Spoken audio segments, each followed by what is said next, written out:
Hola, ¿qué tal? Muy buenas a todos, bienvenidos a este primer episodio de nuestro podcast del Comité de Investigación Científica de la Universidad Autónoma de Durango, Campus Laguna. Me acompañan aquí a mi derecha pues ya te puedo presentar como doctor, ¿no? ¿En qué semestre vas? Ya en sexto semestre. En sexto semestre, ya llevas la mitad del camino todavía, ¿no? Bueno, el doctor en formación de... Mucho gusto. Y aquí a mi izquierda me acompaña la doctora Lidia Nava, docente de esta institución, al igual que un servidor, Carlos Fernández. Espero se queden aquí porque vamos a estar abordando un tema bien interesante que se trata sobre la presunta eliminación del tercer cromosoma en pacientes, en personas de padecen síndrome de Down o trisomía 21. O al menos eso es lo que los medios de comunicación al parecer nos han querido vender. ¿Qué has encontrado tú al respecto? Empezamos contigo porque eres la estrella, el estudiantado, la juventud de este episodio. Sí, pues todos los medios de comunicación o personas que crean videos siempre ya han dicho que ya se puede eliminar la trisomía 21, como si ya fuera una cura o un tratamiento, pero en sí solo se ha hecho en células que se ponen in vitro, no es en un ser vivo todavía exactamente. A ver, doctora, ¿usted qué ha encontrado al respecto de esta información?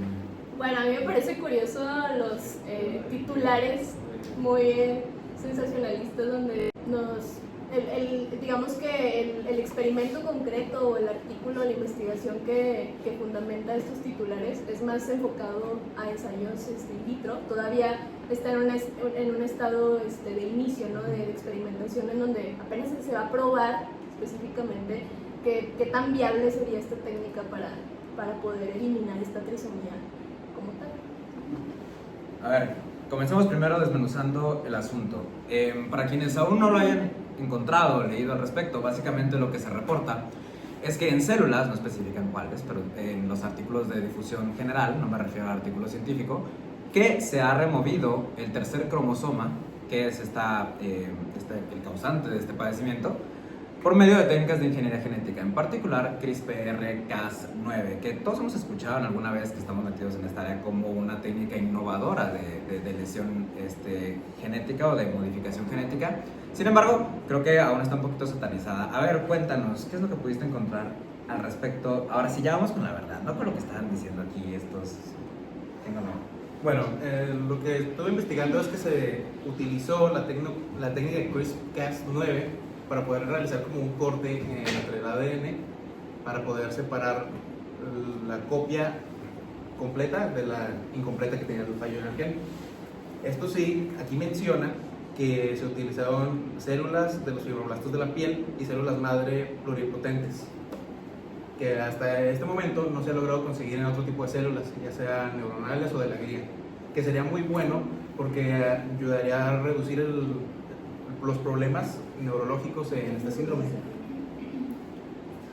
A ver, pero entonces creo que lo primero que habría que hacer aquí es aclarar un poquito qué es CRISPR-Cas9. CRISPR-Cas9 es simplemente un mecanismo, una plataforma, un sistema dirigido de corte genético. Hagan de cuenta que es una enzima que se llaman endonucleasas, a las cuales pues ellas no saben exactamente dónde cortar. Hagan de cuenta que el genoma es una línea, es una cuerda, el código genético, perdón, el ADN, a la que nosotros tenemos que cortar de un punto en específico.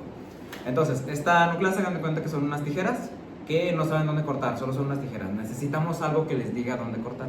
Para eso utilizamos el mecanismo CRISPR. Que bueno, podemos ahondar en ello, pero por motivos de simplicidad simplemente vamos a decir que esta secuencia se puede modificar para que guíe a estas tijeras exactamente al sitio donde queremos cortar. ¿No te parece interesante eso? Claro, tiene que ser sumamente específico porque si no se corta en el gen que se quiere, pues imagínense estar eliminando genes de manera aleatoria, pues podría tener efectos muy negativos sobre el individuo, sobre la célula, y pues ya si se aplica en una persona, pues sería sobre la persona, ¿no? Entonces sí tiene que ser muy exacto esta parte. Pero vamos contigo, ¿cuáles son tus impresiones del trabajo de investigación? Bueno, yo sí conozco la herramienta de CRISPR-Cas9, sé que se utiliza para la edición genética en otros contextos. Me parece interesante este artículo del que estamos platicando porque es básicamente, utilizan esta herramienta no para poder acomodar o cambiar un gen que está mal, sino que es para eliminar un cromosoma completo. Entonces eso sí está un poco impresionante porque tienes que eliminar el cromosoma 21 extra, entonces es como que un elemento muy grande, ¿no? Dentro de la célula. Y me parece interesante que utiliza esta herramienta que de un inicio pues se utiliza principalmente para corregir mutaciones o elementos que están mal en el acomodo de estos nucleótidos, como bien mencionas, cortando áreas específicas, ¿no? Entonces me parece interesante que se haya utilizado para eliminar un cromosoma completo. A ver, aquí a mi derecha le pregunto nada más para cerrar esta pequeña prueba, nada más pregunto aquí. Entonces, a ver, vamos a hablar exactamente cuántos cromosomas tenemos nosotros. Son 23 cromosomas, serían 46. Son 46 y entonces una trisomía sería un cromosoma extra en el par. Número 21, Número que sería 21. el redón. Aclarando aquí que la trisomía es una neoploidía, ¿ok? Es ahí un disparo, un elemento extra o que se puede eliminar también en los 23 pares de cromosomas que mencionamos en esa. Hola, ¿qué tal? Bienvenidos a esta segunda sección donde ahora me acompañan el doctor en formación. Creo que ahora sí voy a aclararlo de manera puntual. Sí, claro. El doctor en formación Daniel Cobos, ¿qué tal? Estimado, muchísimo Mucho gusto gusto. en conocer la primera vez que lo veo. Y aquí en el lado izquierdo tengo a la doctora Giselle Carrero, mucho gusto igualmente, la segunda vez que la veo. Entonces vamos a empezar a hablar sobre algunas de las implicaciones que tienen estas tecnologías o de los usos potenciales que tienen estas tecnologías para la resolución de problemas, de patologías, etcétera, etcétera, etcétera. Pero primero vamos a preguntarle aquí al doctor Cobos que nos cuente cuáles son las principales complicaciones o cuáles son las consecuencias de esta trisomía 21. Bueno, mira, yo sí quisiera aclarar algo que son temas muy sensibles, el hecho de que está muy satanizado las personas con este síndrome, las personas tienden a menospreciarlo o a como tratar de evitarlos, pero realmente tú no elegiste nacer así. Entonces, ahora que están innovando estas nuevas tecnologías, podríamos incluso eliminar ese sentimiento que pueden tener las personas ya con ese síndrome, hablando de forma ética. Hablando de forma ética, o sea, tú mencionas aquí, por ejemplo, que las tecnologías se pueden utilizar para corregir estos padecimientos y que es precisamente el abordaje que se pretende dar con, o por lo menos lo que se ha estado dando. Pero vamos a primero pasar una pregunta un poquito más puntual aquí a la doctora. ¿Será tan fácil como simplemente cortar un cromosoma y ya se soluciona el problema? Secundando tu comentario, efectivamente, todo lo que tiene que ver con ingeniería genética o la construcción de diferentes vectores o simplemente edición de genes, terapias génicas, es tomarlo todavía en la actualidad con pincitas. No es tan fácil como lo hacen ver en este reporte, en el artículo que publicaron, porque a partir de ahí conlleva la estandarización del protocolo, cómo se va a aplicar, que te pueden llevar desde 10 años hasta 30 años para poder llegar a una aplicación como tal. Por ejemplo, en mi área de expertise, que utilizamos mucho la ingeniería genética, sobre todo para el estudio de moléculas patógenas y el control de enfermedades, simplemente para hacer salud humana, o por ejemplo en plantas, nos llevó casi como 10 años poder publicar un primer vector para poder expresar y sobre todo identificar estos como etiquetas específicas de estos patógenos y poder implementar como los protocolos de control. Entonces, si lo llevamos hacia algo que es sobre salud humana, sobre todo la trisomía 21, ahí ya estamos hablando sobre un cuello de botella muy grande porque se necesitan muchos protocolos, tanto bioéticos como de metodologías, y sobre todo a las poblaciones, ¿no? Porque no es... la comunidad científica te lo va a aceptar, pero las otras comunidades, ¿tú cómo vas a hacer llegar esa información? Entonces, no es algo muy sencillo. Es lo que tú mencionabas aquí, ¿no? De la potencial controversia, de la duda, de la que va a cómo va a reaccionar la sociedad. Sí, porque, o sea, la sociedad va a decir, entonces ya se puede curar, entonces hay que curarla. Pero también incluso yo lo vería desde la perspectiva de la experimentación. O sea, ¿cómo vas a llegar a desarrollar esa cura? Porque hay que aclarar una cosa. Este artículo, y esto es lo principal que quiero dejar claro para todos, este artículo realmente no está dando una cura. O sea, aún no. Pero va por ahí. O sea, hagan de cuenta, la primera ramificación hacia algo potencial. No significa que de ahí vaya a desarrollarse una cura, no significa que de ahí vaya a desarrollarse una solución, simplemente es una prueba de concepto, es una que dicen, bueno, esta estrategia funciona para remover un cromosoma extra en esta línea celular que nosotros estamos trabajando. De ahí a que es que hay que explicar un poquito que en el laboratorio se trabaja en líneas celulares, en tejidos fuera de un organismo, están cultivados, están de manera externa y están en las condiciones que tú quieres, están accesibles, están disponibles, te equivocas, pues otro, etcétera, etcétera. De ahí a llevarlo a un ser humano y sobre todo a un ser humano en desarrollo, que es lo que yo presumo que puede ser el enfoque de este proyecto, Hay muchísima diferencia y eso todavía se antoja un poquito difícil. Nada más que tú te muestras optimista, ¿no? No, sí, o sea, porque sabemos que hay muchas leyes que ya prohibieron eso, o sea, tenemos una historia desde la Segunda Guerra Mundial en la que se utilizaban todos los experimentos que pudieran para mejorar a las personas, para quitar enfermedades o para simplemente experimentar, y ahora no se puede hacer eso. Bueno, pero uno argumentaría que en la Alemania de aquella entonces Sí. no era precisamente un propósito Exacto. positivo, Sí, era sí. de Pero exterminio. ahí, sí, o sea, traemos un historial, pues, es lo que estamos como con esos limitantes.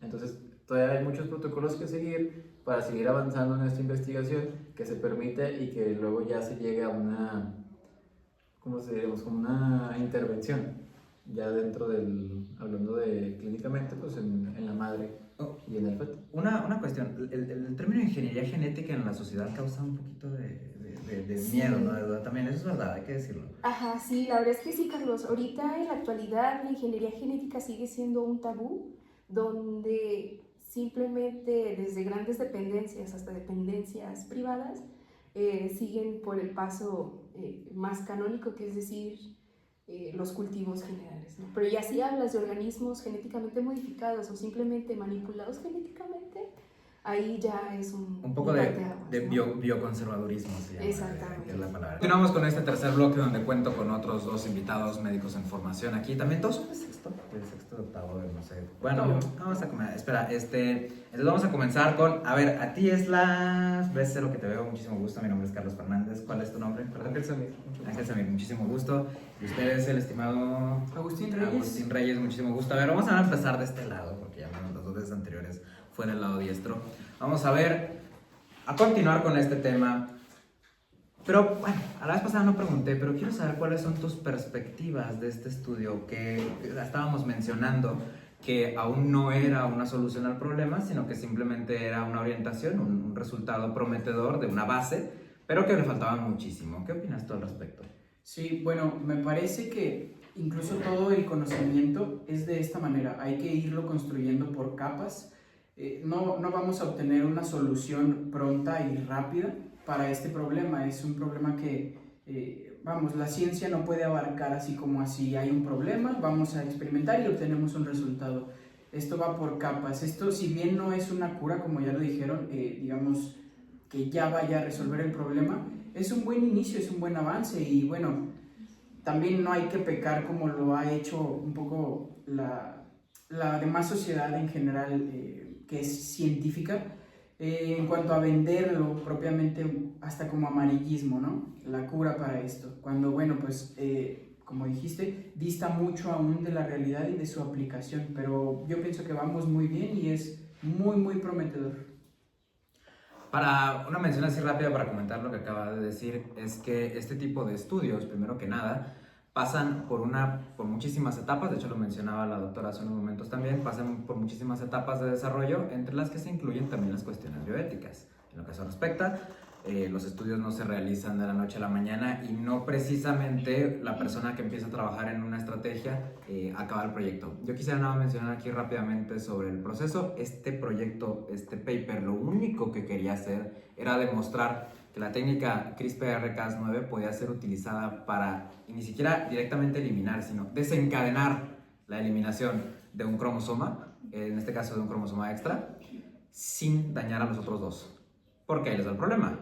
Los cromosomas sirven, influyen. Por si alguien no lo había notado todavía, si tú eliminas el cromosoma equivocado, o si tú dañas un cromosoma o dañas una secuencia en el genoma de un individuo donde no deberías, te puede acabar saliendo más caro el remedio que la enfermedad y puede tener consecuencias interesantes. Entonces es un proceso larguísimo que uno no se imagina de cuántas... O sea, uno no puede imaginarse qué tan larga es una secuencia de ADN y todos los procesos que implican en un cromosoma ahí alrededor. Entonces yo te pregunto a ti, ¿cuáles serían para ti tus perspectivas del futuro? ¿Qué esperarías que se pudiera desarrollar con estas tecnologías? ¿Qué imaginas? ¿Te muestras esperanzado? ¿Te muestras pesimista? Pues sí, me muestra una esperanza de que pueda mejorar en este futuro esta tecnología sobre otras trisomías que hay en otras enfermedades. También a su vez, no sé si pueda arreglar o también complicaciones en pacientes que no tienen una una trisomía, sino una anosomía. A su vez,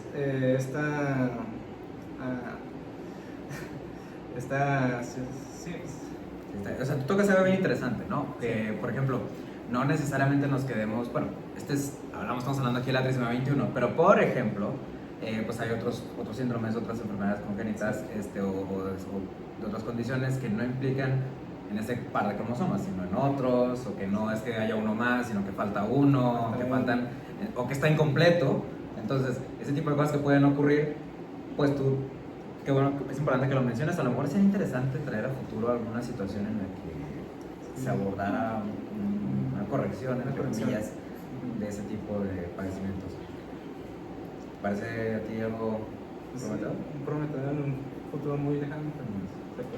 Igual, bueno, quisiera aclarar o ahondar un poquito más en ese apunte. El propósito de este protocolo, de este estudio que se hizo y que se lanza el artículo, que igual por ahí se los podemos poner en la descripción, era propiamente ese, ¿no? Demostrar que esta técnica, el CRISPR-Cas9, se puede usar y es factible usarlo. Ahora bien, tenemos que aún buscar cómo es que esto sí puede funcionar, ¿no? Porque aunque sea una plataforma ya bastante estable, tenemos que buscar las mejores maneras, ya que obviamente la trisomía 21 no es el único problema en el que puede ser aplicado. Entonces por eso creo que es muy bueno lo que se ha logrado, pero hay que seguir trabajando sobre ello. Mi principal preocupación, desde que lo mencionas, de cuál es la mejor manera de hacerlo, es en el método del envío, que esto se le conoce como el vector. ¿Cómo vas a hacer que en este caso habría que aclarar, pero bueno, cómo vas a hacer que llegue a las células que tú quieres, la cosa que tú quieres, por decirlo de alguna manera?